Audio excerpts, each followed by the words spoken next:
Jai Sairam. Welcome back to my channel. இன்னைக்கு இந்த பதிவில் நாம் விரதம் இருக்கிறோம் இல்லையா, நம்ம வேண்டுதல் நிறைவேறதுக்கு நாம் எந்த மாதிரியான விரதத்தை இருக்கலாம் அப்படின்றத பற்றி இந்த பதிவில் பார்க்கலாம்.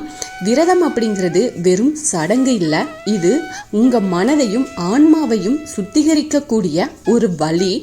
ஒவ்வொரு வாரமும் விரதம் இருக்கும்போது உங்கள் மனதை ஒருமுகப்படுத்தி சில வழிமுறைகளை பின்பற்றினீங்க அப்படின்னா அது உங்களுக்கும் இறைவனுக்கும் இடையே இருக்கிற தொடர்பை வலுப்படுத்தும்.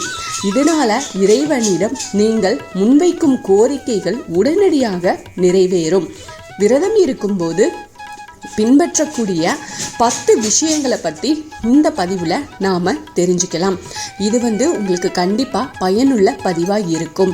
என்னோட சேனலுக்கு தொடர்ந்து சப்போர்ட் பண்ணுங்கள், லைக் பண்ணுங்கள், ஷேர் பண்ணுங்கள், கமெண்ட் பண்ணுங்கள், மறக்காமல் சப்ஸ்கிரைப் பண்ணுங்கள், பெல் ஐக்கானை கிளிக் பண்ணுங்கள்.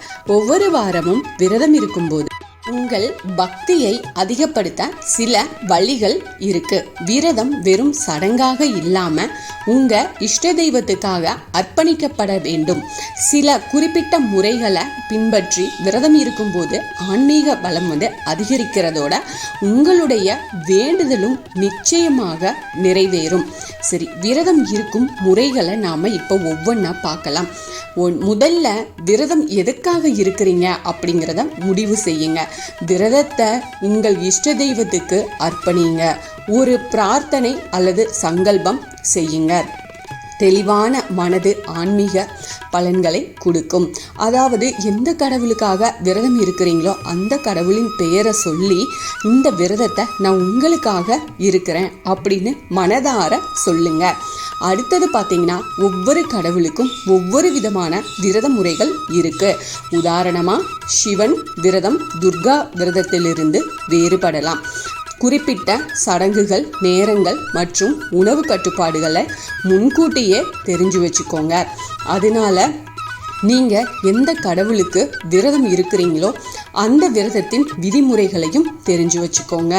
அதுக்கப்புறமா விரதம் முடிஞ்ச பிறகு சாத்வீக உணவுகளை சாப்பிடுங்க. விரதம் முடிந்ததும் காரமான பதப்படுத்தப்பட்ட இல்லை அசைவ உணவுகளை கண்டிப்பாக தவிர்க்கணும். பழங்கள், பால் இல்லைன்னா வீட்டில் சமைச்ச எளிய உணவுகளை சாப்பிடுங்க. இது உங்கள் உடலுக்கும் ரொம்ப நல்லது. அடுத்து பார்த்தீங்கன்னா, விரதம் இருக்கும் நாள் முழுவதும் கடவுளின் மந்திரங்களை சொல்லிக்கிட்டே இருங்க. இந்த மந்திரங்களை உச்சரிக்கிறதுனால பக்தி பாடல்களை கேட்கறதுனாலையும் தெய்வத்தோடையே நாம் இணைஞ்சிருப்போம். இது உங்கள் கவனத்தை வலுப்படுத்தும், மன அமைதியையும் கொடுக்கும். அதுக்கப்புறம் அதிகாலையில் குளித்து தியானம் செய்கிறது ஆன்மீக பயிற்சிகள் மற்றும் மந்திரங்களுக்கு அமைதியான சூழலை உருவாக்குது. அப்புறமா பார்த்தீங்கன்னா, எதிர்மறை எண்ணங்களையும் பேச்சுக்களையும் தவிருங்க. புறம் பேசுறது, வாக்குவாதங்கள், அதுக்கப்புறம் கடுமையான வார்த்தைகளை தவிர்க்கணும். நேர்மறை எண்ணங்கள் தெய்வீகத்துடனான உங்கள் தொடர்பை ஆழமாக்க உதவுது. அப்புறம் பார்த்தீங்கன்னா, உங்களால் முடிஞ்ச உதவியை மற்றவங்களுக்கு செய்யுங்க. உணவு, பணம் இல்லை நேரத்தை தேவைப்படுறவங்களுக்கு ஒதுக்குங்க. இது ஒரு வகையான ஒரு சேவை தான். அப்புறமா கடவுள்கிட்ட பிரார்த்தனை செஞ்சு தியானம் செய்யுங்க. அமைதியாக உட்காந்து ஒரு விளக்கை ஏற்றி வச்சு உங்கள் மனசில் இருந்து தெய்வத்துக்கிட்ட பேசுங்க. சில நிமிடங்கள் கூட பல மணி நேரம் சடங்குகளை விட சக்தி வாய்ந்ததாக இருக்கும். அதாவது அதிக உடல் உழைப்பை தவிர்த்துருங்க. அந்த நேரத்தில் விரதம் உங்களை பலவீனமாக கூட உணர வைக்கும். சக்தியை சேமித்து கடினமான வேலை இல்லை உடற்பயிற்சியை அந்த நேரத்தில் தவிர்த்துக்கோங்க. உடல் ஆரோக்கியத்தை விட மனம் மற்றும் ஆன்மீக நலனுக்கு முன்னுரிமை கொடுங்க. இந்த விரதத்தை நன்றியோட முடிச்சிருங்க.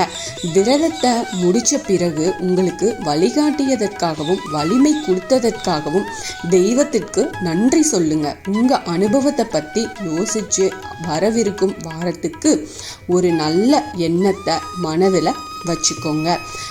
அதாவது உங்களுக்கு என்ன கோரிக்கை இருக்கோ, உங்களுக்கு ஏதாவது ஆசைப்பட்ட விஷயம் நடக்கணும் அப்படின்னு நீங்கள் நினச்சிங்க அப்படின்னா நீங்கள் உங்கள் இஷ்ட தெய்வம் எந்த தெய்வமாக இருக்கட்டுங்க, அந்த தெய்வத்துக்கு முன்னாடி ஒரு தீபம் ஏற்றி வச்சு நீங்கள் அந்த விரதம் இருந்து உங்கள் உடல் உபாதையை பொறுத்து நீங்கள் அந்த விரதத்தை இருந்து அந்த தெய்வத்துக்கிட்ட ஆத்மார்த்தமாக பேசுங்க.